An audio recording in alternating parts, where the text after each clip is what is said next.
trading halt. If a halt does not occur if a halt has not occurred by now, which is now 3:28 p.m. Eastern time, there is no halt mechanism into the close. So as of right now, there's about 32 minutes left in the S&P 500. And if there is no halt up until now, there will not be one until the market closes. So we could see a 6, 7, 8, 10% drop in the S&P, 13% drop, because the market mechanics do not allow for a halt right now. So it is currently down about 5.5%. It was down 5.91% at one point. And I'm actually surprised more people don't realize this. But GameStop is one of the only stocks on the entire market that's actually green today. That's right, Daniel. Daniel Delaney says GME is the only thing green today. Why? Oh, my friend, that's because it is not currently moving with the S&P 500. The stocks that are being sold off very heavily are the blue chip babies, the Mag 7, that the hedge funds out there like old Kenny Boy and old Liquidity Fairy Dougie have been holding up and propping up for so long are now being fire sold. And a lot of these blue chip stocks are being... to turn off an alarm there.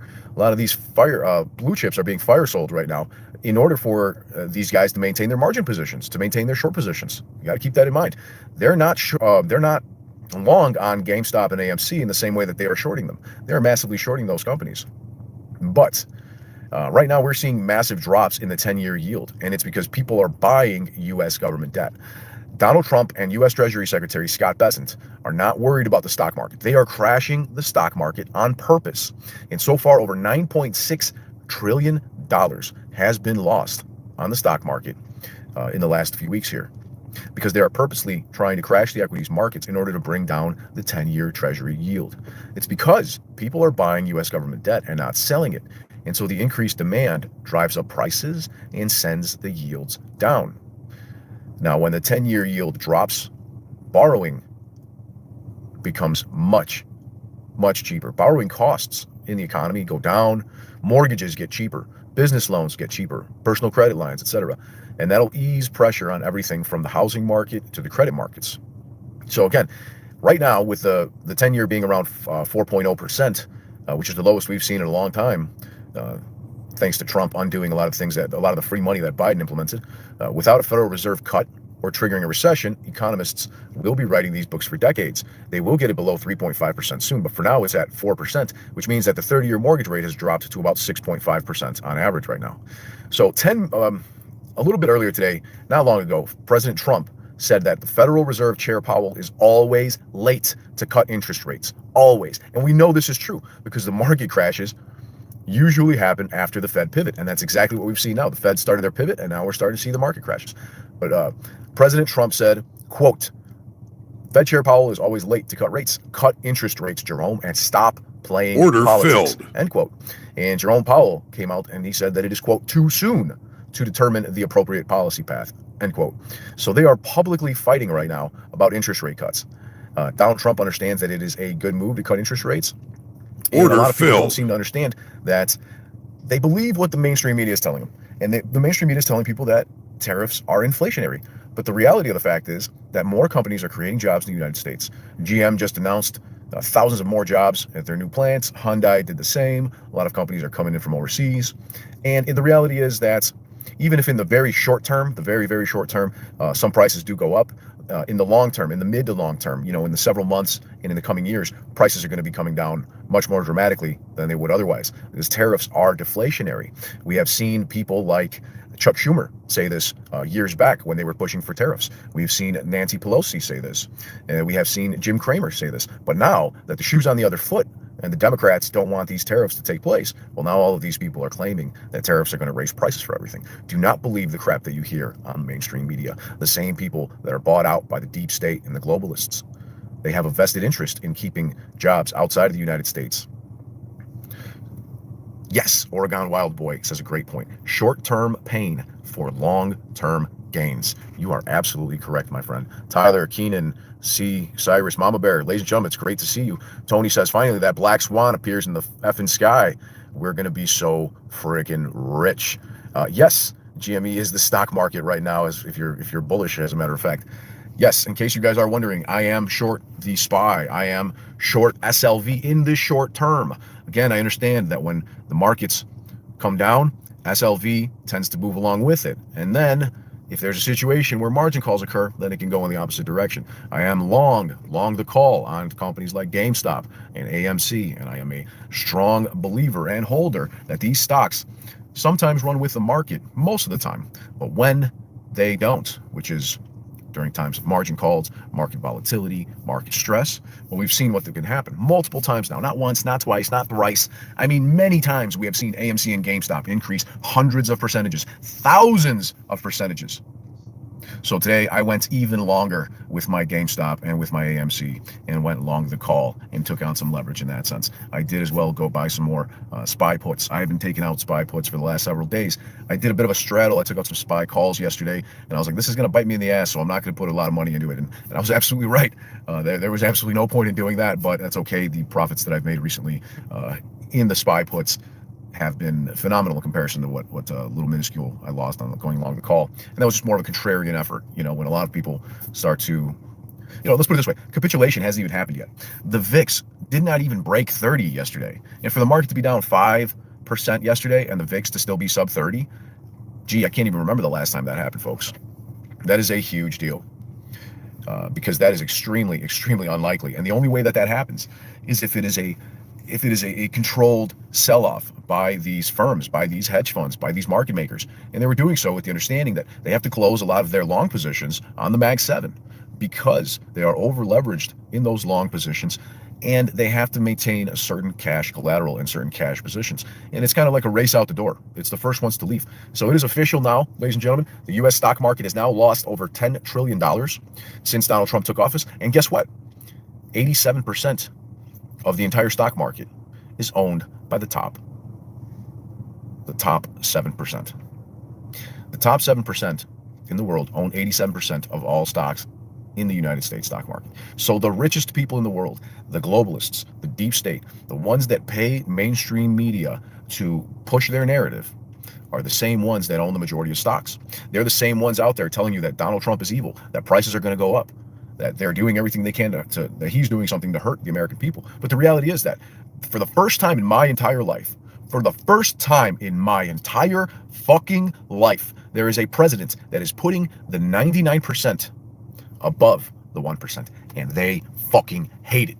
So you can like Trump, you can hate Trump, I don't really give a shit. The fact of the matter is that the majority of Americans voted for the man, and this is what we voted for. This is what I voted for. This correction here has been a long time coming. And this is the end of the free Biden money era for the richest fucks in the world. This is exactly what we needed to see, and I could not be happier. So I am exactly where I expect to be right about now. And this is very bullish in my opinion. And yes, I know it may be counterintuitive for me to be saying, hey, precious metals are going down right now. But the fact is that when markets crash, when markets correct, precious metals at first follow the market and then usually recover much more quickly than the market. So they are a much safer asset, in my opinion, a much better safe haven. This is not financial advice of any sort, than being in cash or being in bonds or being in blue chip stocks. So again, GameStop, the amount of call volume going into GameStop right now is huge, folks, huge. The puts are closing out. Ryan Cohen increased his position in GameStop yesterday. We got the filing by quite a lot. And we are now seeing countries capitulate to the United States. We have seen Vietnam, Cambodia, many already starting to cut their tariffs to the United States. And this is, of course, bullish. This is a good thing for all of us here in the States. And today, the VIX finally hit 45. The VIX hit 45 today and also was crushed as well, as much as possible. Because the reality of the fact is that when you have 9.5% down on the stock market in 2 days, that's QE time for the Federal Reserve. That is hundreds of billions of dollars in bailouts. And that is hundreds of billions of dollars in repo market loans to the banks. So in this point, I would like to say a huge thank you. Thank you, Donald Trump. Thank you, Scott Bessent. And hopefully we can also be thanking Paul Atkins here in the coming weeks. Yes, Paul Andrew, I'm pretty sure you're correct there. Ryan Cohen did increase, I believe, several hundreds of thousands of shares.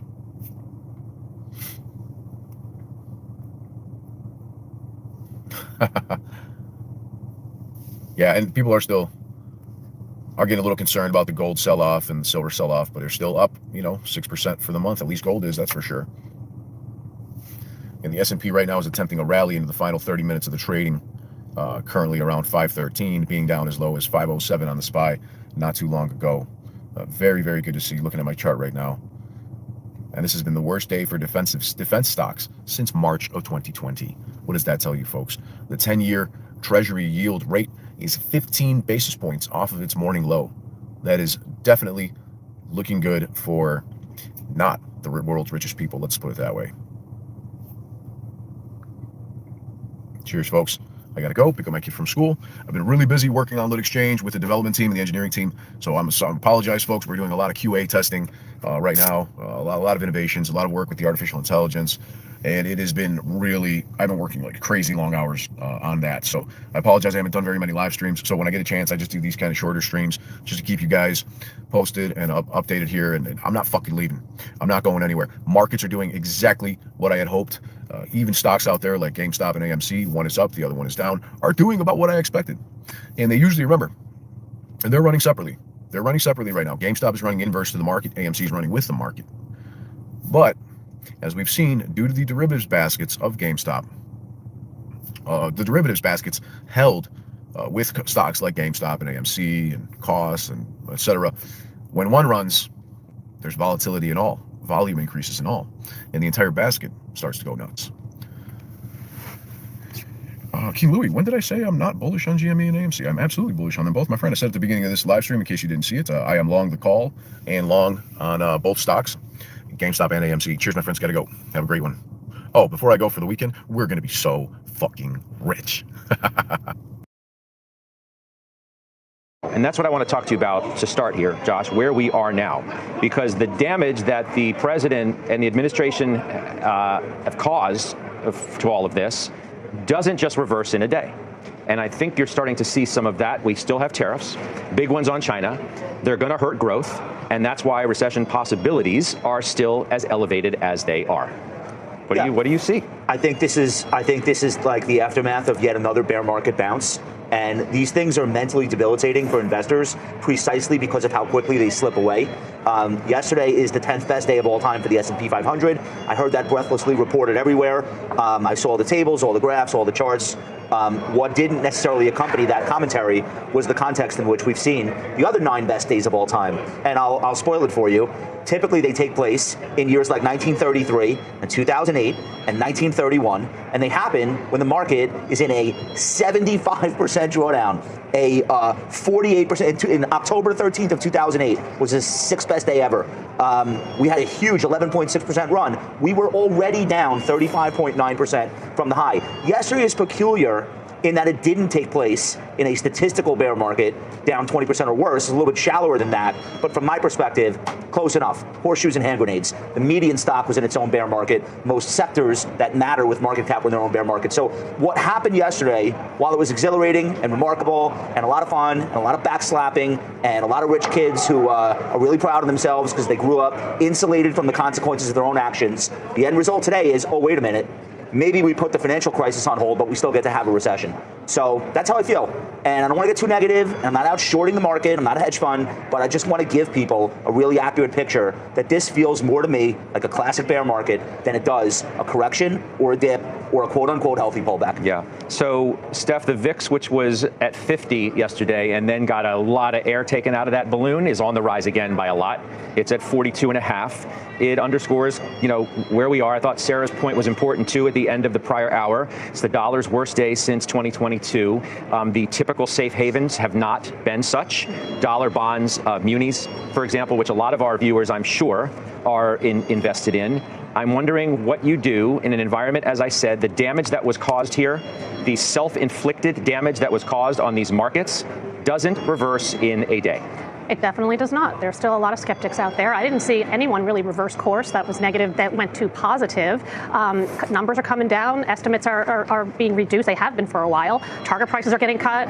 This kind of after the fact, Scott, to be honest with you. Look, it's not often. And in fact, in 33 years of doing this, I've never been up 9.5% in a day. We know the long-term total return in general for each year is 7.7%. So yesterday was great. I'm not in the recession camp. No, I'm just not. Not with the weekly jobless claims where they are, and you're at 220,000 on a 3-6 month basis. Recession is 350 to 375. Inflation is coming down, not to the 2% we needed to, but it's coming down. CPI report was really good. And on any other day, at any other time, we'd be like, this is exactly what we've been waiting for. But maybe, just maybe, we start to make good progress on inflation, and then maybe you get the Fed conversation back. I don't know. I don't think we're going to see 100 basis points of cuts, but maybe if we keep getting inflation down, that is a good sign. So I am just not in the camp of recession. I'm in the camp of slowdown. I'm in the camp of, are we flat? Are we up 1%? Okay. Now I want to hear what companies have to say in terms of earnings. Numbers, again, have been reduced dramatically. The stocks are down dramatically. I want to see how they respond tomorrow, starting tomorrow. You can't expect. If they cut, how do the stocks react? That'll be very telling to me. No, but you can't expect, can you? I should ask you rather than make a declarative statement. Can you really expect that these companies who have absolutely no visibility whatsoever are going to give any kind of guidance on any level that sounds good? If they even are able to give guidance at all. No, but I got stocks down that are 25, 30% into that. I know, but if you're having a recession, they may not be down enough. I'm not in that camp. I'm not in that camp. I just told you why. I'm just not. But I have stocks that are down a lot into the print. So the expectations are very, very low. And what is very clear is that Trump and Bessent are watching the bond market. You lose the bond market, you're going to lose everything. And that's why they actually reversed course yesterday in my mind. Oh, it's clear that, the bond market's, ruling the day. We learned the lesson of how powerful the bond market actually is yesterday. Some comments from Jamie Dimon talking about recession apparently swayed the president as well. But again, I just look where we are at the screen. You can't normalize in any way what's taking place. Yesterday's rebound wasn't normal, and this activity today, down as sharply as you are, as I said, you got a lot of problems to deal with that were self-inflicted. Business has no confidence in their ability to see anything, okay? The fog may have dissipated just a little bit yesterday, but it's still nasty out. Consumers, you think they're looking at their investment accounts, their 401ks, 529s, pension funds, and feeling great about going out and spending money now? Yeah. So, we all know we're a consumption economy. That's 2/3 of GDP. And so consumer sentiment, you can say it flips on a dime, which it can, but it definitely, especially with the unrest, can become a self-fulfilling prophecy on top of CEO sentiment.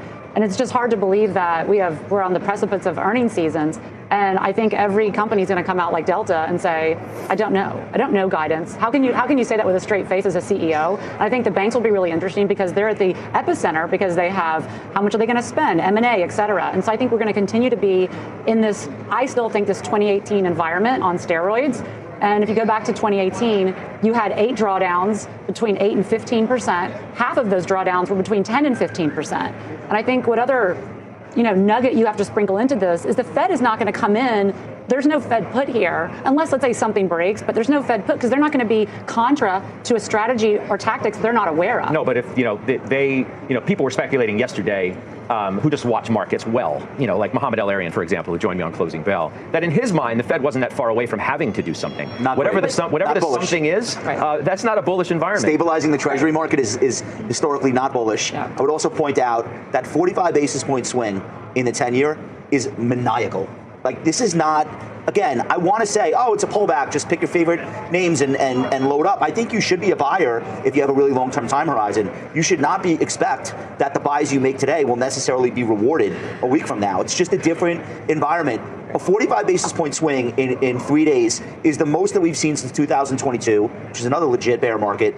We've only seen that 7 other times going back to the year 2000. And on every single instance, the S&P was down 25% or worse. That we've seen that. So again, that is a classic feature of when the S&P is down big, you get those huge swings in the 10-year. Now, I want to take it a step further and say, okay, great, we have the carnage.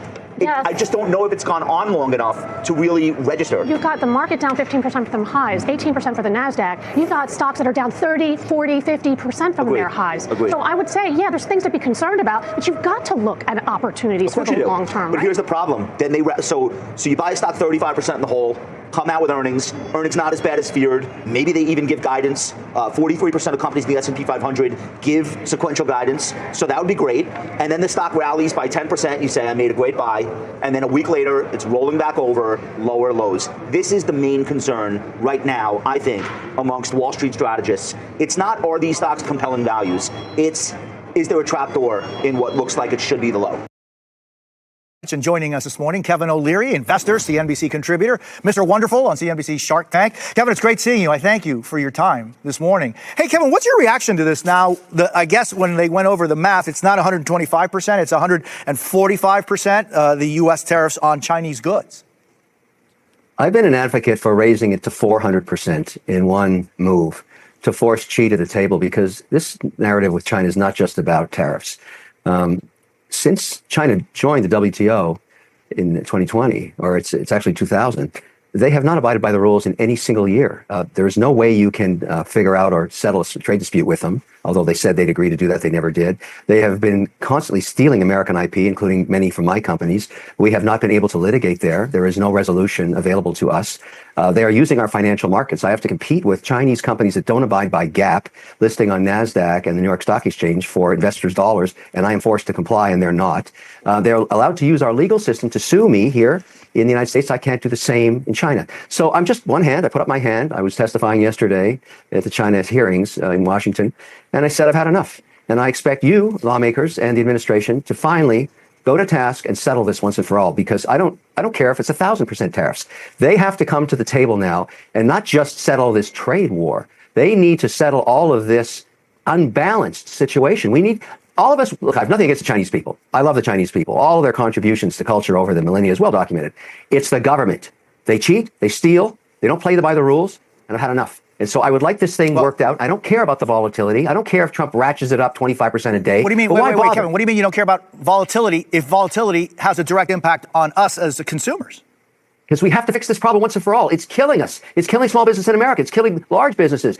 All the IP these guys steal. You go back and look at all of their technological advancements, and this is a personal estimation. You're going to find source code from American companies back 4 decades ago. These guys don't play by the rules. And administration after administration, whether it be European or American, have not dealt with this. It's enough. We've got to solve this problem. Okay. Now, if we have to squeeze Chinese heads to the wall, as I said yesterday when I was testifying, so be it. I'm willing to live with the volatility to get the long situation settled. I want to compete in China. I want to open up those markets.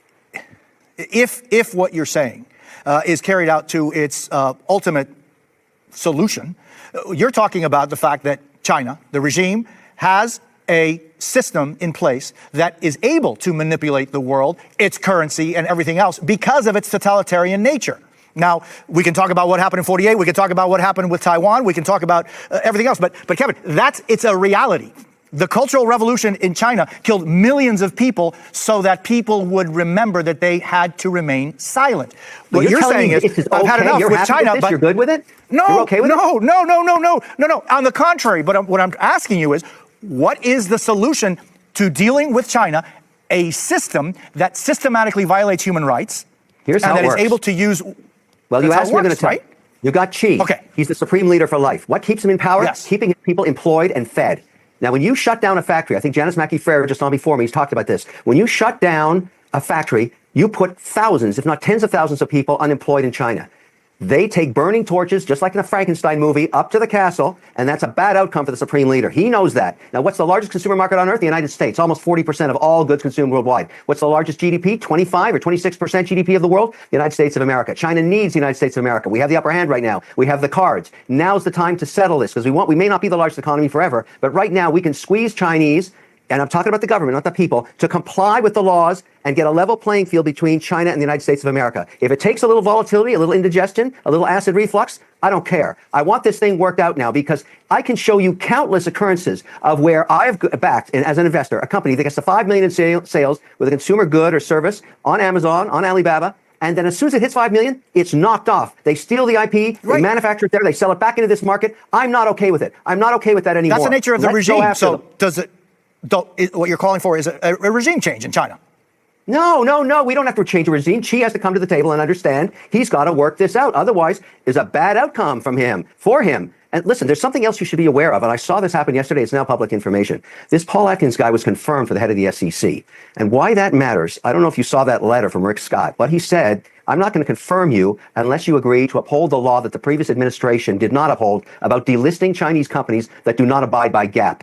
There's billions of market cap right now listed on Nasdaq and NYSE companies that I have to compete with. I have to pay for the compliance costs. I have to be transparent. I have to abide by the law, and they don't. And they raise money with the same bankers I use, and I have to compete with them, and they're not being transparent. They have to get delisted. And Atkins, I guess they must have had an agreement because he got confirmed. As soon as he gets sworn in, start delisting these Chinese companies. This law was modified to only give them 2 years to abide and actually comply, and they didn't. So delist them. Why should I have to compete with them? Let's squeeze them, squeeze them, squeeze them. Just keep going and going and going until they start complying. That's what I want. Kevin, it's an interesting perspective. I very much appreciate it. I hope we can continue our conversation. I am a big student of history, and I have been troubled by what the Maoist revolution and what has happened since then in China has meant, not only for the Chinese people and for the Uyghurs and for so many others, but also how they have, through their complete control of that system, been able to manipulate things and been able to exploit people throughout the world. Kevin, I thank you very much for being with us. Thank you. And good things to come, I think. Let's see what happens. I appreciate it.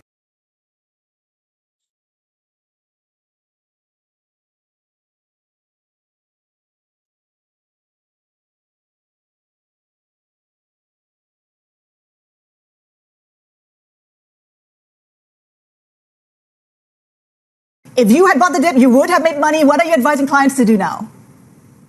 Well, we've been pretty consistent for several weeks. This is not a time to add to risk assets. And no surprise, this is a pivotal moment in terms of changes in global trade. When you take a step back, regardless of what's happening here day to day, week to week, what we know for sure, this is a tectonic shift in policy. Even on the other side of lowering or increasing the timeline to reciprocal tariffs, there's certainty here. U.S. tariff rates are going up meaningfully to 10% minimum levels. So this is in dialogue with all of our clients. Changing their perspective on markets, and as importantly, changing many of the discussions in boardrooms about how they run their businesses. So what are your clients saying, and how is this all impacting them? Are you seeing margin calls, for instance? Well, this is, we've certainly, in alignment with other banks, we've seen margin calls. They've been well managed. These are margin calls that, have not been a surprise to us. Market activity has been, despite the volatility, relatively orderly. Markets have been well functioning. We feel very good with the advice we've been delivering here in terms of caution, because in the intro, you talked about how difficult it is for any of us to pin down macroeconomic implications of these policies. And when you bring that down more to the corporate level, there hasn't been time for the sell side to update estimates in terms of earnings for most corporates, and you've seen very limited adjustments in terms of guidance coming from companies. We saw guidance pulled by a few U.S. corporations yesterday. Investors aren't going to get clarity until we get into earnings season tomorrow and over the next several weeks. And I think for investors, it's hard to know whether this market at any given point right now is cheap or expensive. We're watching prices move, but we don't really know in a PE ratio what's happening to the E. So it is difficult to tell. I mean, there's so much uncertainty still. But in terms of asset and asset classes, is there one where you've changed your views on, given the last, developments in the last 2 weeks? Well, I mean, we have even more focus on some non-correlated assets, as you might expect. With our clients, we're once again, with volatility like this in the markets, their interest is in hedge funds, and so we're seeing increased investor focus on hedge funds. We're also, of course, seeing clients who may have a directional view on markets also want to build some protection. So structured notes right now are central to a lot of client dialogue that we're having. Again, we really want to keep our powder dry at this point in markets. Our Chief Investment Officer, Kate Moore, a very well-known investor, reminds us frequently, sometimes as hard as it is, you're best positioned as an investor to, not do a lot in the moment, not overreact to headlines, particularly at a time where it's difficult to have conviction when you really don't know what's occurring with fundamentals. Andy, to your point about, kind of reassessing things as they go along. We're seeing U.S. futures declining, so reversing what we saw overnight. What is your sense of what we've seen in the past couple of days? Is it a sort of clearing event, or is this a new normal? Well, it's hard to call anything in the last few days normal. What we're seeing is, in many ways, for those of us who have been through cycles, we're seeing, kind of a classic shock factor that markets have when news like this comes on the scene at a magnitude we've never experienced. I think what we know for sure, we've passed peak shock. The world now knows this tectonic shift is happening. What we can't know yet is the way this is going to flow through to economic activity, corporate earnings.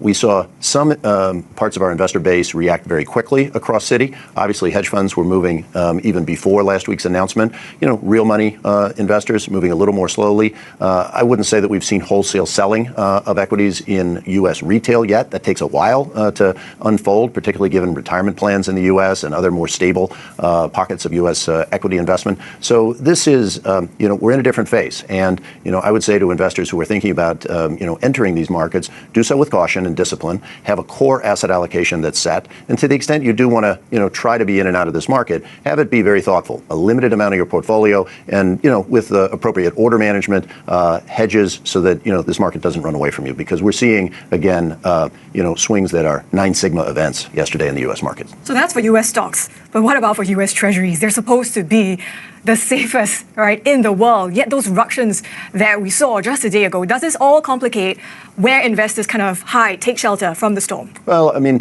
overall, U.S. Treasury market, certainly there were some moves that were fairly dramatic for the Treasury market yesterday. Treasury market overall, though, is very well functioning. And I think that, I think investors around the world can continue to have confidence in the U.S. Treasury market. In fact, we're talking to clients right now who are hearing our message about caution in equities. Short-term treasuries is the place for them to be, in our view, with assets while they're waiting to move into markets. And so I think for our investors, I wouldn't overread changes in terms of U.S. Treasury market. We feel a great deal of confidence there. But Andy, some are already talking about alternatives to U.S. Treasuries and that international investors are, in fact, pulling money out of U.S. Treasuries. Well, these are, the vast size of the U.S. Treasury market. At the margin, we see investors, looking at other corners of the bond market, certainly. But the U.S. Treasury market is so central to, the way the global financial system works. These really are fairly marginal changes, on the increment. So what does it mean for your 60-40 portfolio? Do you stay the course? Would that 60-40 portfolio still protect you from a potential recession? Yeah, we think it will. Today the 60-40 portfolio is not as straightforward as it was 20 years ago. We've got, given the size and scale of private markets, for most of our clients, we recommend an exposure to alternative investments and to be active in private markets. For our private bank clients, that can be as high as 25 to 30% of their portfolio. That long-term advice, we think, is grounded in very strong analytics, and that's advice we're sticking to. What we worry about is not that. What we worry about is in times of fast markets that, without the right advice and without the right partner, investors fall susceptible to what all humans fall susceptible to, which is emotions overtaking reason in times of stress. And so that's when our bankers and advisors add their most value. And frequently, as it's been in the last few days, it's advising clients, hey, don't chase this, don't buy the dip. Let's try to be disciplined at a time that the world's moving very fast. Yet at the same time, Andy, I get your point about everything still well functioning, don't chase the dip, but these headlines have certainly destroyed some confidence in the US as a trading partner, potentially as well the US as a place to kind of park capital.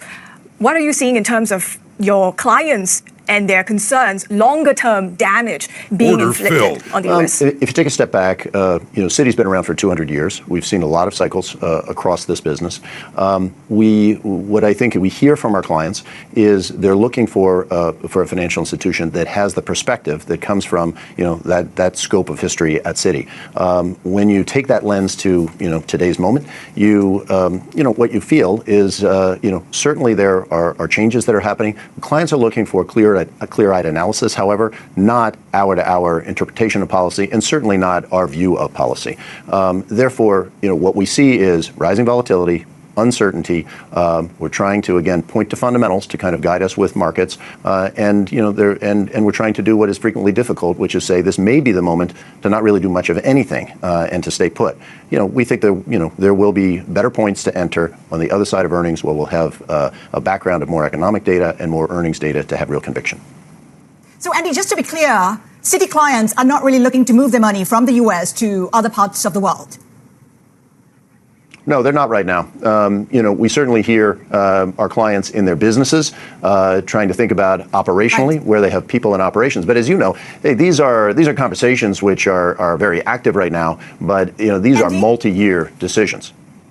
Andy, we just have breaking news right now. We have China leaders to meet on stimulus after Trump's tariff shock. Of course, we've been expecting China to come up with a string of stimulus, bazooka stimulus, in fact. And now we're getting confirmation that China leaders will be meeting on stimulus after Trump's tariff shock. By that, we mean, of course, Trump raising that tariff to 120%. Andy, just your initial thoughts on China's reaction. It's not surprising that it wants to implement more stimulus to prop up its economy. How are you viewing the potential of the China's market?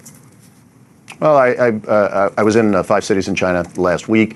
You've seen PBOC move in the fall.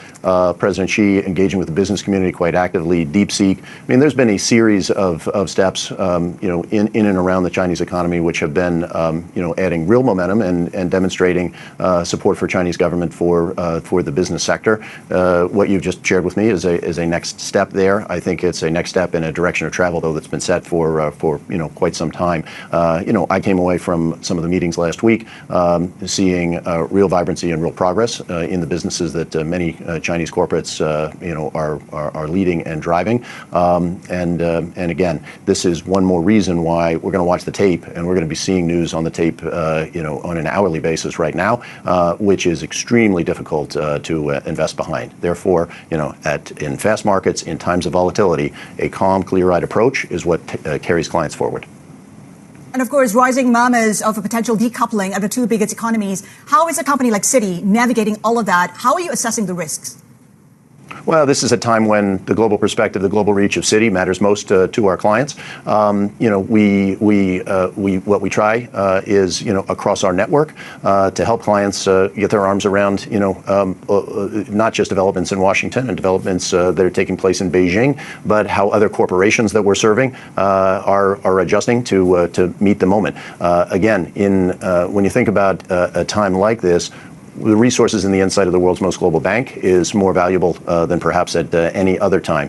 And, incidentally, I should mention, we see global trade continuing, of course, despite changes in policies around the world. We see companies continuing to operate global supply chains and deliver into global markets. And we see individual clients who continue to have global dreams, living and moving around the world. That won't change in our view. And, we're in position to try to deliver the advice to make a difference. But what is expected to change, Andy, is growth. We have the OECD coming out to say that growth will be impacted, it will be slower. And when it comes to growth in creation of wealth, where do you see that, especially in Asia? Well, wealth creation in Asia is, it has been leading the world in terms of rate of growth. We think that continues. We continue to have a view that we're going to see wealth creation taking place at historic levels over the next 10 years. Estimates that we anchor to see $100 trillion of new wealth creation over the 10 years out ahead, and the fastest rate of growth being across Asia. That's why, I'm here, and I was in China and Hong Kong last week and earlier this week, because Singapore and Hong Kong are the hubs for the most dynamic part of Citi's global wealth business. It's where we're adding people and resources, and where we see clients coming from around the world. So here in Singapore today, the conversations are around southbound flows from China, clients from India who have moved family offices here, increasingly clients in the Middle East who, again, view Singapore as an appropriate booking center for many of their activities. So we think that the wealth business in Asia is going to be the most dynamic area of wealth business around the world. Andy, I think you mentioned previously a 10% increase in Asia headcount. Is that going to bring the total headcount for the region to the level before prior retrenchments? What you'll see in terms of, and specifically I was talking about double-digit increases in terms of our advisors and bankers in front of clients. You're going to see those levels. They're surpassing where we were several years ago. Certainly, what we've been through at Citi under Jane Fraser's leadership is a powerful and very positive restructuring and refocusing of Citi. In the aggregate, our employment levels across the company globally have been fairly constant. But what we're trying to do is move some of our resources from middle and back office roles to have in wealth even more of our professionals in front of clients. And so you'll see advisor and banker headcount rising, and you'll try to see us be very disciplined around some of the cost and the scale of teams supporting those activities on the front line. That's where investments in area like artificial intelligence make a real difference in terms of the way we can operate our business. I was just going to ask, how exactly is Citi using AI in the wealth business? Well, I mean, step by step, like most companies, we're finding initial ways that we can do day-to-day tasks more efficiently. We have exciting work underway that's not yet in pilot to be able to deliver advice to clients in using AI. Have some of our research messages, for example, much more customized to the clientele and the portfolio that they own. You'll be seeing developments like these over the quarters ahead. They aren't far out, but we're also we're trying to be very responsible here in terms of introducing AI that would be actually customer facing. Andy, as we look at the headlines that China leaders are meeting on that stimulus, is this enough for you to be dipping your toes into the China market? How are you looking to invest in this particular market? Well, we have seen in the cycle in the last 5 or 6 years, we see a lot of excitement around fundamentally what's taking place in the Chinese corporate sector. A recognition here that whether it's AI that we were just talking about, advanced manufacturing, some real leaps in the EV industry. These have been exciting developments. There has been, though, from investors outside the region, some understandable caution in terms of devoting capital.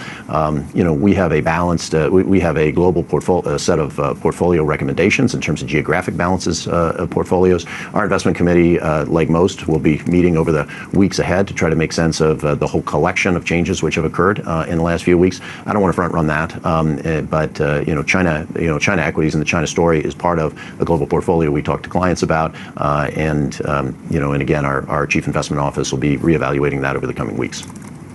Andy, when you talk about China, you have to talk about India, where I am. We know that you made an exit from retail banking as well as the wealth business. Any plans to come back in? Well, the restructuring of Citi, which we talked about a minute ago, what Jane has done is made us a much more focused and fit company around the world. So, we did exit some areas of the market in India, but in aggregate, Citi's business in India is far larger today than it was a few years ago. Our corporate business is thriving. Our services business is thriving. We're an advisor to leading companies across India. So the Citi India franchise is very strong, and that's a microcosm of Citi's story. We have other markets in Asia where visibly we exited the retail bank, but our wealth business is growing offshore from the Hong Kong and Singapore hubs at a pace and at a scale that's in many cases already surmounted the size of the businesses that we exited. So Citi's on the move. This is a franchise which is growing across Asia, and I think it's growing with more discipline and therefore an ability to better serve our client targets and better deliver for our shareholders. Andy, before we let you go, what keeps you up at night? What's the biggest issue on your mind? Well, what's keeping me up at night lately is the news flow has meant, the longest sleep that any of us have had is 3 or 4 hours. I think what we want to see, we know the power of a deeply intertwined global trading system and global market system. We also know the U.S. administration and President Trump are very focused on manufacturing jobs in the U.S. Right. And reconciling these in a way that we can all navigate. That's what keeps me up at night. That's what we want to deliver to clients. Just again, Steve does such a brilliant job sort of standing in the breach between what I understand from covering Donald Trump almost every day for 9 years and what I'm trying to understand about how the global economy is reacting to a completely sort of uninhibited and really a silo in Donald Trump. He's not a part of any White House policy process at his own White House. Help me understand what that means for our economy. Well, I think the scary thing for the U.S. economy and the global economy was not that Donald Trump showed up as tariff man. He's often talked about that. It was that it was not done in any strategic or coherent way. It was kind of a flat earth tariff man. And I think when people saw the formula, they saw the kind of amateur hour of that. It wasn't just the extraordinarily high numbers, but just the lack of any coherent justification. And I think what started to happen over 3 or 4 days was the administration reached its pain point on several levels. The pain point of people getting their 401k statements and seeing they maybe had 15, 20% less than they did in December. The pain point of hearing recession estimates going from 10% to 2030 to over 60% to people like JP Morgan saying they're more likely. And then this kind of loss of consumer confidence and job approval, which is bad for the economy, but also saps a president's power. And you could feel Republicans starting to stand up to him. So I think when you had this bond crisis, it wasn't that he only cares about the bond market, and it wasn't that it was a master plan to get there. It was kind of the final straw and a little bit of, an off-ramp for the president to say, I've reached my pain point. I have to stop the bleeding. And you rightly noted that they started at first with this is all part of the plan, master plan, brilliant negotiator. And then they kind of started to embrace later, no, Trump was being sophisticated and talking with the Secretary of Treasury about the potential failures on the bond market.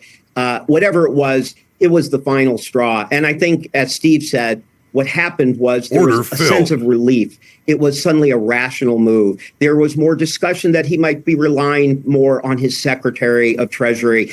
And that all kind of gave the market, a sense of relief at first. And they overreacted yesterday. And they kind of woke up in the morning and realized that this level of tariff is still higher than we had all thought and analyzed over the campaign when we thought it would be 10% across the board and 60% for China. Now it's 10% across the board, 25% in sectors, and 145% for China. And Yale Budget Lab comes out and says, this could still cost the average family $2,700 to $4,700. And my last point, which really goes to what Steve says, but I want to put an exclamation mark up on it, is uncertainty. Uncertainty sounds like a vague term, but when you have uncertainty at every level in the economy, when it's consumers who don't know what to do or what to buy or whether to go on vacation or build the kitchen, when it's small businesses who likewise don't know whether to hire or fire or expand, when it's large businesses who don't know whether to locate, and investors who don't know whether they should be going to bonds or cash or market, you get all that uncertainty together.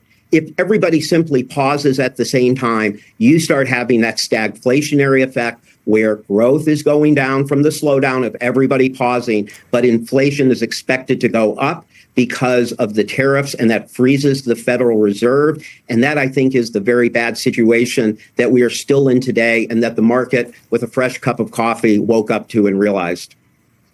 So, Tyler, you guys have the receipts on all of this, on the reporting on how this went down, and the TikTok and the 456 sources telling this backstory. What's most remarkable is how different Bessent and Lutnick are from Mnuchin and Gary Cohn. Just talk about the lack of anyone around Trump who can influence Trump.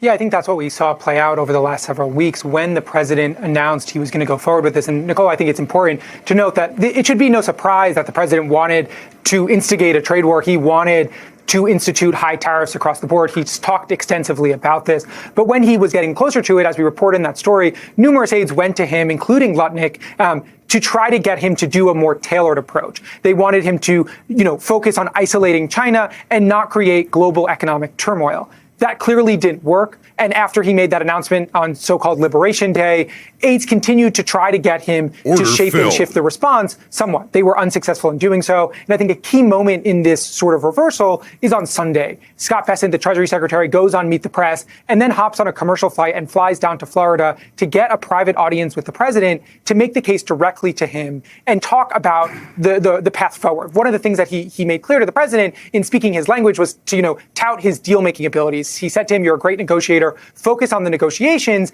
and that will give the market some stability and some certainty that there's a path out of this." One of the big things, as Gene was just talking about, is this uncertainty in the market because people don't know what Trump's long-term goal is. And I think one of the things we're seeing today is even though he's reversed on most of these reciprocal tariffs, it's only for a 90-day window. And a lot of these trade deals that these countries are interested in making with the president and the administration are very complicated. They don't happen overnight. They don't even happen over weeks. It takes months and months of negotiations. So I think there's some trepidation that this could all start over again in a matter of months because it's going to take some time for these trade deals to hammer out. But I think ultimately what we saw and what we know about President Trump is that the market is still a guardrail for him and his decision-making process. He has a higher appetite for risk when it comes to market losses than he did in his first term. But as we saw the market continue to spiral, particularly as it relates to the Treasury yields, he did decide to act, but it took a lot more time and a lot more persuasion from a lot more people than it would have 4, 5, 6 years ago.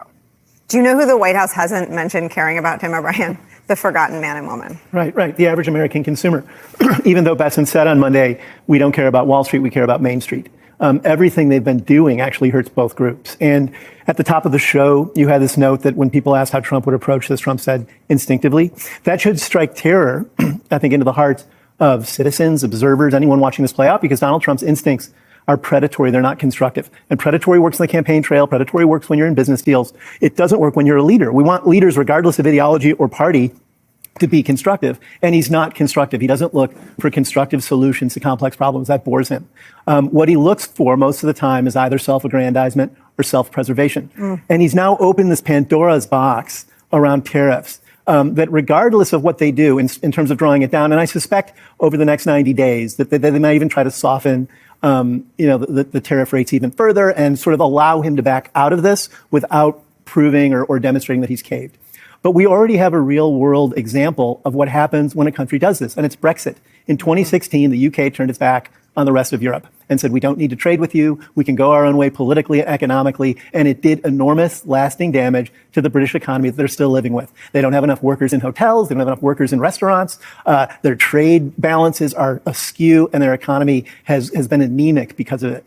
And the United States, through Donald Trump, has introduced Brexit times 1,000. Yeah. And it hurts the U.S.'s reputation globally. People want predictability. They want to be able to plan. People in the business community want to know that interest rates will be in a certain range, that investments will produce a certain return in order to keep going about their business. And consumers want the same kind of certainty. They want to know whether it makes sense to buy a car or a house or food or clothing. And if both of those camps decide that all of this is so unpredictable and unhinged that they stop spending to just protect their own money, 70% of the US GDP is created by consumer spending. That is what drives that. So when consumers seize, the economy seizes. And you can't just put that genie back in the bottle once it's out in the world. And I think today, when you saw the market plunge again, the market is a barometer in the short term of almost nothing except people's emotions and their instincts. I'm learning that, yeah. Yes, yeah. And people are afraid now. Yeah. And that's what this market is saying. And this is going to have knockoff effects for a very long time, maybe for years, if not decades. And I think this administration is going to be hard pressed to unravel what they just rolled out.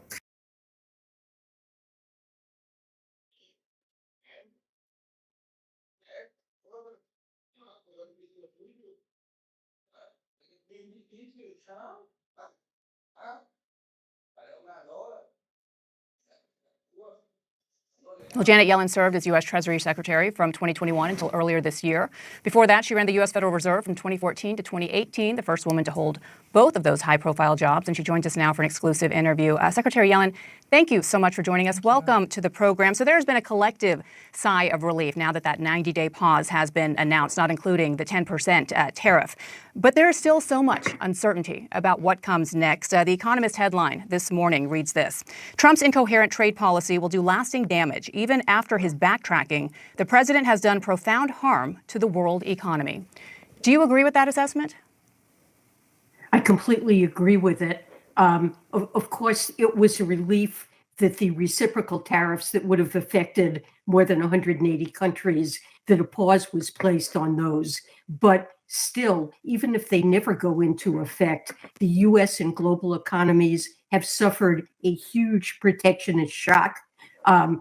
We have enormous, almost prohibitive tariffs on China, which is one of our most important sources of imports, very substantial tariffs still on Canada and Mexico on the auto sector, and a 10% general tariff that applies to most countries around the world. And economists calculate that at this point, average tariff levels are now in the 20 to 25% range. At the beginning of the Trump administration, they're just over 2%.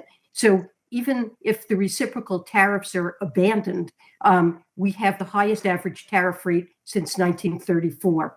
And this is going to raise the costs that households in the United States face. One credible estimate that came out this morning that takes into account yesterday's actions estimates a cost to the typical American household of the existing tariffs of about $4,000, which is enormous. It'll have a significant impact on the price level and an adverse impact on the United States and on the global economy. Janet, one of the things that we were covering a few months ago was the fact that Donald Trump had made several very, very controversial nominations to lead very serious cabinet positions.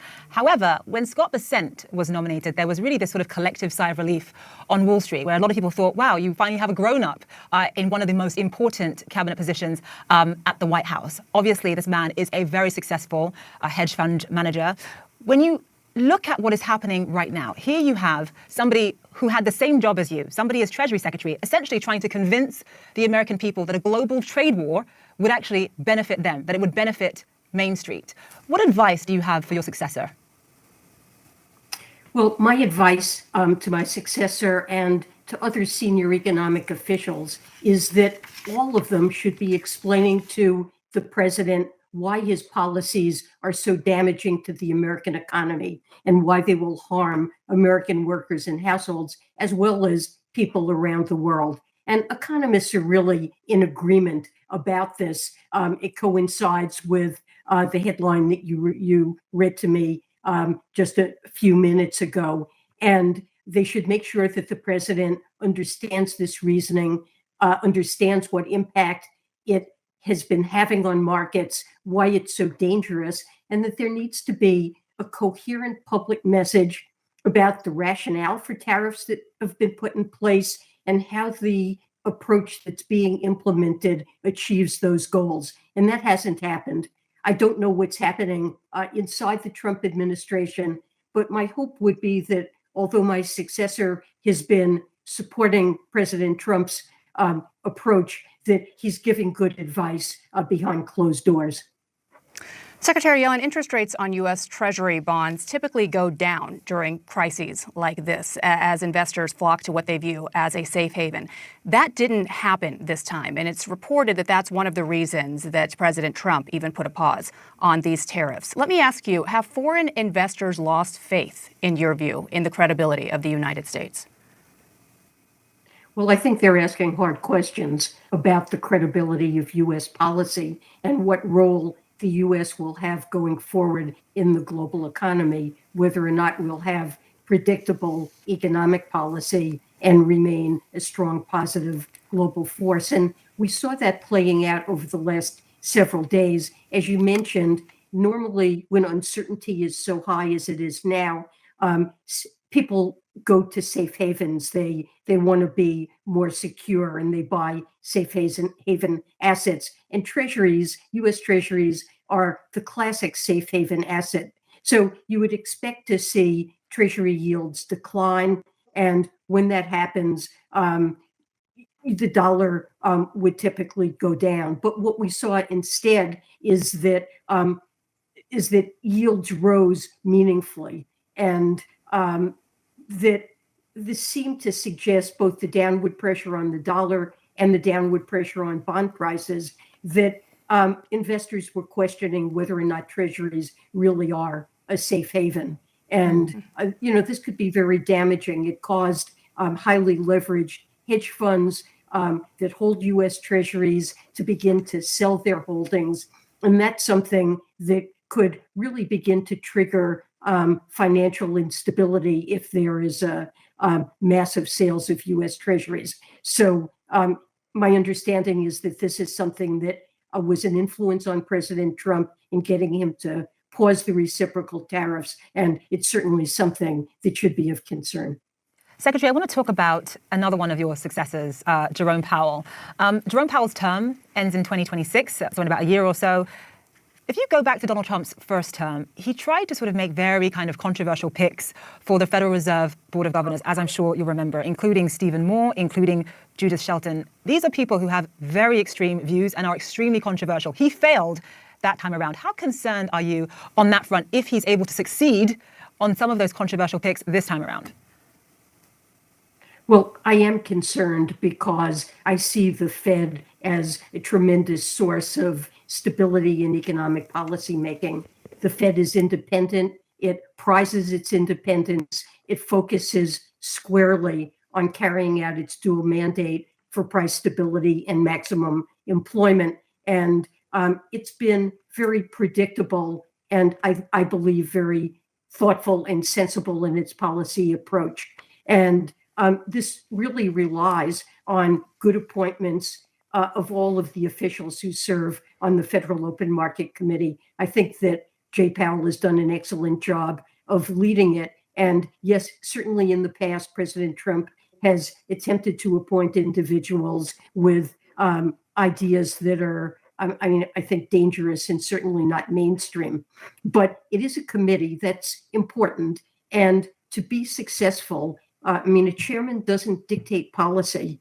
A chairman needs to convince other members of the committee to support the chairman's recommendations. And this is currently a committee with deep economic and market expertise. And I think simply if President Trump were successful in replacing Powell with someone who had very non-mainstream ideas, I would really wonder if that person could successfully chair the committee and produce a coherent monetary What would be the policy. consequences of that? What would be the consequences of that if one of Donald Trump's sort of more controversial picks ended up becoming chair? I think it might make it quite difficult for the Federal Open Market Committee to act in a predictable way that market participants could understand. Currently, the Federal Reserve's so-called reaction function, how it responds to incoming data to achieve its goals, is pretty well understood by markets. And there's clearly a strong commitment to price stability. Politics don't matter at all in the committee's decision. And this is something that is conducive to good market performance and market stability. And we've heard Jay Powell say that he plans on finishing out his term as well, despite not so subtle pressure in the form of posts on social media from the president in the last few days that now would be a good opportunity and chance for him to lower interest rates. He has yet to do that. Secretary Yellen, I don't have to tell you that this is a president, this is an administration that has been quite scathing in their assessment of how you and your colleagues under President Biden handled the economy. They constantly bash your work. I just want to play an example of some of that scathing commentary for you. Biden left us a mess. He left us tremendous inflation, tremendously high costs of products. He left us a mess. Right now, we're like a chicken that's being plucked at from all over the world. We're not going to let that happen anymore. We inherited from Joe Biden an economy in total freefall. There has been zero jobs growth for American workers in 4 years. In other words, all jobs growth had gone to foreign workers. That is a depression, not a recession. That is a depression for the American worker. We had an economy that was in a state of calamity and catastrophe. Secretary Yellen, how do you respond to that? Now is your chance to correct the record. Well, I would point out to you that The Economist magazine described the U.S. economy as the envy of the world. President Trump inherited an economy where growth was very strong. The labor market was functioning very well with low unemployment and outstanding record of job creation, the absolute opposite of the clips that you just played. And inflation, while not yet at the Fed's 2% goal, was coming meaningfully down. And even this morning, we saw a CPI report that doesn't yet contain any evidence of a tariff effect and showed remarkably low inflation, getting closer and closer to the 2% goal. So we had a very well-functioning economy, and President Trump has taken a wrecking ball to it. You're now back to being a professor. I have to ask you, how would you grade how the Trump administration has handled the economy thus far? I'm afraid I could not give it a passing grade. I'm sorry. I think policy has been, this is the worst self-inflicted wound that I have ever seen in an administration. impose on a well-functioning economy. It is, if you take the whole complex of Trump policies, tariffs that, as I just said, could cost the average household up to around $4,000 a year. The DOGE cuts in services, whether it's for our veterans, Social Security, the Internal Revenue Service, the agencies the public interacts with, a spending plan that is likely to involve huge cuts in Medicaid and food stamps that lower income families particularly rely on, all in order to support tax cuts that mainly benefit the wealthy. You had an administration that said it's worker focused, and I really can't think of an overall economic agenda that could be more devastating on every front, from tariffs to cuts in government services to leaving very large deficits, taking policies that will expand the deficit when we need to see exactly the opposite. This is going to be devastating for American households and workers. And quickly, the likelihood of a recession due to President Trump's economic policies, in your view? Well, it's clearly risen. And in addition to the tariffs and the negative likely impact on consumer spending, we have a huge uncertainty shock. No one knows where any of this is going. We're now in a huge war with China, and the tariffs that have been imposed on China are what I would call prohibitive. They're going to result in massive impacts on the United States and the global economy. No one knows where these policies are headed. President Trump says he wants to create manufacturing jobs. What firm is going, under these circumstances with this level of uncertainty, is going to undertake a long-lived investment? And, the shortage, the decline in investment spending and consumer spending could easily trigger a recession. So I think the odds have meaningfully risen. I wouldn't want to predict we will have one, but I'm certainly concerned about it. What a difference 3 months make. When you think about what happened when you left office, the US had a strong, resilient economy. Yes, there were inflationary pressures, but it was still strong and resilient. You look at where we are now, bond yields rising, the S&P and the Dow in correction territory. You've got companies like Walmart and Delta who are refusing to issue guidance for the year. And you have JP Morgan saying that there is now a 60% chance of a recession in this country. On top of that, Goldman Sachs saying there's a 45% chance of a recession as well. Janet Yellen, former US Treasury Secretary and former head of the US Federal Reserve, thank you. What an honor. Thank you so much for joining us today. We really appreciate it. Thank you for having me. Please come back. Please come back. Thank you so much. And out front now, longtime tech stocks analyst Dan Ives, as I promised, Peter Tuchman, one of the most recognizable traders on Wall Street. And you're seeing his reaction today as the markets moved. I think that's a fair encapsulation of the moment. And noted economic analyst Jim Bianco is also here with me. So, Dan, you call all of this an epic debacle, which is far from over. Welcome to the Twilight Zone. I think if you actually think about how this is playing out is, look, China continues to be front and center, because the reality is when it comes to Apple, tech, food chain, most consumers, electronics, that's Amazon.com. I mean, that's coming to the shores. That's coming to the U.S. consumer. But ultimately, there's one thing, and there's one, ultimately financial instrument you can't bully. It's the bond market, as Jim knows well. And once that 10-year, 4.4, 4.5, it became really shown this is a dark cloud that Trump couldn't talk his way out of. Need to back off the cliff. Definitely huge good news, what I say good news today, but to China, that's really going to be the issue front and center in terms of where this plays out. We showed your reaction today, and here we are. It was an odd day. Let's look back for a couple of days. We did see what I'm calling a little bit of a test run when they released that news 2 days ago about what Bill Ackman had said, that what is it going to take for people to start buying stocks again? We talked about it. Right, would there be a 90-day pause? White House called it fake news, but you had a temporary rally. But you saw the market react, and that was the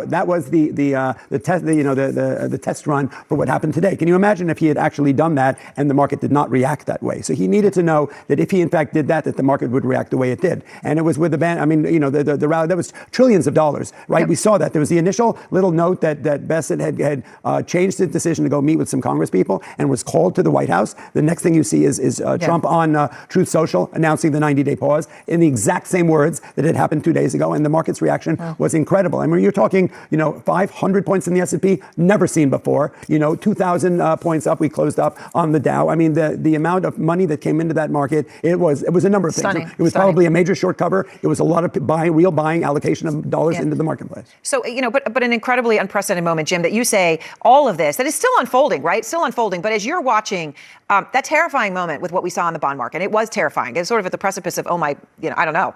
You said it was a tell your grandchildren I was there moment. And I just want to play for you what Trump said today about the bond market. The bond market is very tricky. I was watching it, but if you look at it now, it's beautiful. The bond market right now is beautiful. But yeah, I saw last night where people were getting a little queasy. Queasy, Jim? Yeah, I mean, it was that. We got to remember now. Order filled. The foundation of our financial system is the cost of money. It's interest rates. I mean, some people think it's a boring investment, but it is a critically important thing. And when we saw that mass liquidation that was going on last night, everybody was selling everything they had. That meant the price of bonds were going down and interest rates were going up. If that had held for anything more than a few hours, we would have seen, much higher mortgage rates, much higher borrowing costs for companies. It would have really had a negative impact on the economy in ways that we couldn't fathom. But fortunately, we come into today and the bond market backed off a little bit, and then we got the reversal of the policy. But it was still, one of the craziest days I've ever seen. I don't want to say the craziest day because we had COVID 5 years ago, but it's definitely up there with COVID as far as what we saw. And just the unprecedented nature, Dan, of where we are. All right. And we emphasize, okay, this happened today. It came from my heart this morning. Who knows? 10% tariffs are still out there. 125% on China. 125% on China. It's Tesla with its business there. Apple with 100 plus factories. You're talking to all these CEOs. Are we still in the great unknown? I mean, this China-U.S. situation is kind of undescribable in history. We've taught it's a tariff Armageddon for U.S. tech, and that doesn't change. And Jim hit on it in terms of does this even push into more darker times, potential recession? But fundamentally, for Silicon Valley, for Apple, for others, this today, you ship an iPhone in, you're paying that price. Consumers are paying that price. So the reality is that this is a game of high stakes. And just to be clear, 125% means something that cost $1,000 would cost $2,225, right? So in math, exactly. Dan had said an iPhone would probably be selling at about $3,500. If you make them in the U.S., $3,500. So we should make them in New Jersey. If you like $3,500 iPhones, if you like them in China, $1,000. Take a bunch of years to build a plant, and then pay $3,000. And that's why the reality is for tech companies, they can't call Smith Semifab Company in the Midwest because they don't exist. And, Jim, I just want to I got my board out today, and I got my board out because, before all this happened, I wanted to make a point, and I know Jim and I talked through this earlier. Okay, Jim, you call it the conveyor belt. I call it the boomerang, and I think this is just so crucial for people to understand what's at stake now, like where we are tonight. Okay, so if I have a guy named Joe D, he wants to buy an umbrella. He's got a big meeting. He wants to buy a big golf umbrella. He's a big guy. He buys his umbrella on Amazon.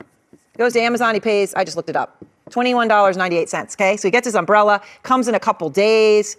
I mean, it's a big golf umbrella. Here is Joe. He is happy. It's a nice umbrella. It's a good umbrella. I mean, it's one of those big ones you can't blow away on the streets of New York. But then what does China do with the $21.98? I mean, it's dollars. It's not one. So that they do, right, Jim? They send it back. They send it back and they buy U.S. treasuries. And in fact, you were saying to me, if you take China and you add in Luxembourg and Belgium, other countries where China's been doing apparently a lot of buying through, the number one buyer outside the U.S. in the world of those treasuries is China. That's where we are, right? I mean, we can kill them. They can kill us. Yes, they can. Although, it is kind of a mutually assured destruction type of thing. They don't hold a card over us that they could pull that would not affect them. And that whole conveyor belt works. So today, Amazon made an announcement that they're going to buy less inventory from China because of the tariffs. Okay, that's less money we send to China. That's less money that comes back and buys our bond market. So if that continues to over time because of these tariffs, that whole conveyor belt is going to start slowing down. We're going to get less stuff from them. We're going to send less money to them. They're going to have less money to recycle back into the bond market. The hope of the administration is, well, we'd have less bonds to sell because we'd bring down the deficit, but that's not coming down this year. But the tariffs are here right now. Right, and I will say, very quick final word to you, Dan. Another idea Jim was talking about earlier was, I mean, not saying this would happen today, but things could change. Amazon could say, hey, we'll let you pay here's the tariff price. Here's the price in yuan. That's going to be a lot less. I mean, things could start to shift in terms of just the power of the dollar.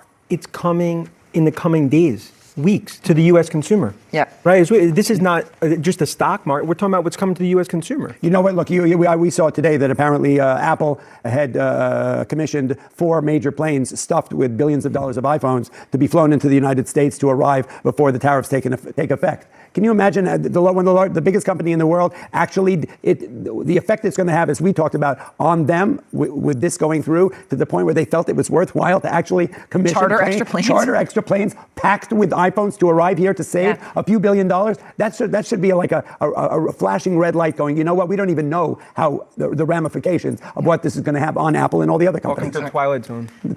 And so we begin and end there. And we begin. Jim, Tuckman, and Ives, you, of course, have your YouTube show. Thanks so much to all.